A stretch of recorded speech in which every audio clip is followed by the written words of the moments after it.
Greetings, Benjamin J. from Ben's Trains with another in the series. Here's a follow-up on that new lens made from these plastic bumpers.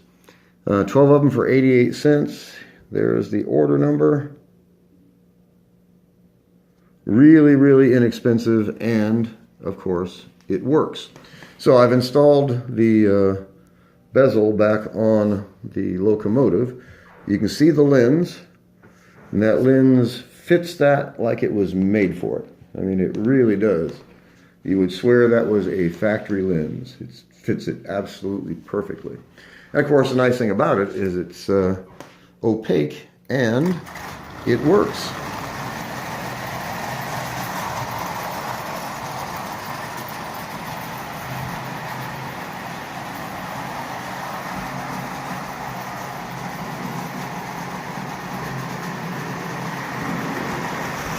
Absolutely perfect.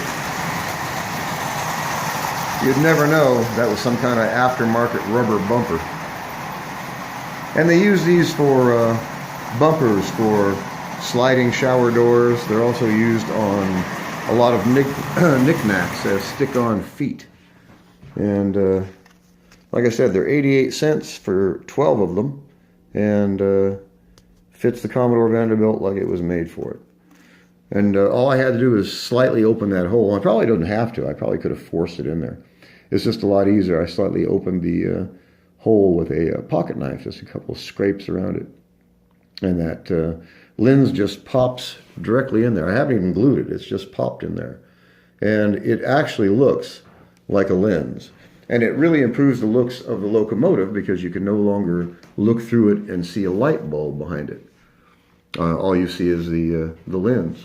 And it's almost clear. It is opaque, but it is almost clear and lets out 100% of the light, that's for sure. So it works. It's really inexpensive. It's easy to do. Only takes a minute. And this is a wind-up conversion, so it never had a headlight in it of any kind.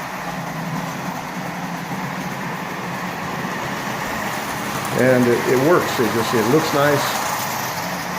There's a guy on eBay selling a replacement lens for Commodore Vanderbilt for about 10 bucks. You know, this one is, you get a dozen of them for 88 cents, and you could not ask it to fit any better than it does. It fits absolutely perfectly. It works. Anyway, I just wanted to do a quick video on this. As always, if you have any questions, feel free to drop me an email. benstrains@gmail.com. And as always, thank you for watching.